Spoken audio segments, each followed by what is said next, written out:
Terengganu மந்திரிபிரசாத் தலைமையில் பரிகாத்தான் national தோல்வி அடையும் என்று ஒரு கட்சி தலைவர் கூறியதை அடுத்து பாஸ் கட்சியின் துணை தலைவர் துவான் இப்ராஹிம் துவான்மான் அமாட் ஷம்சூரி முக்தாரை ஆதரிக்க முன்வந்துள்ளார்.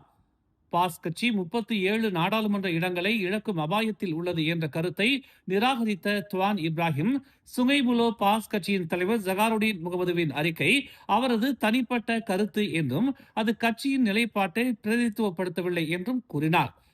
ஜகாருடீன் பாஸ் கட்சி தலைவர் அப்துல் ஹடி அவாங்கின் மருமகன் என்பது குறிப்பிடத்தக்கது. சம்சூரியின் தலைமையின் கீழ் திரங்கானு அரசாங்கத்தின் செயல்பாடும் பாஸ் மாநில அத்தியாயமும் சகாருடீனின் கூற்று உண்மையல்ல என்பதை நிரூபித்ததாக அவர் கூறினார்.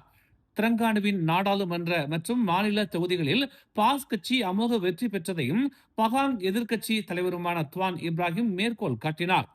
ஜனவரி 1ஆம் தேதி பதவி விலகிய முஹிதீன் யாசினுக்கு பதிலாக பாஸ் உதவி தலைவரான சம்சூரியை பரிகாத்தான் நேஷனல் தலைவராக நியமிப்பதற்கு எதிராக ஜகாருடீன் எச்சரித்திருந்தார். சம்சூரி பரிகாத்தான் நேஷனலுக்கு தலைமை தாங்கினால் அது பாஸ் மற்றும் மலேசியாவிற்கு மோசமானது என்று அவர் கூறினார்.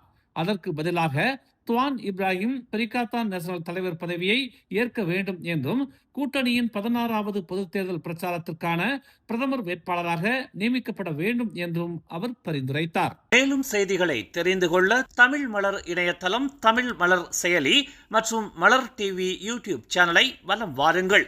எங்களோடு இணைந்திருக்க மலர் டிவியை பதிவு செய்து கொள்ளுங்கள்.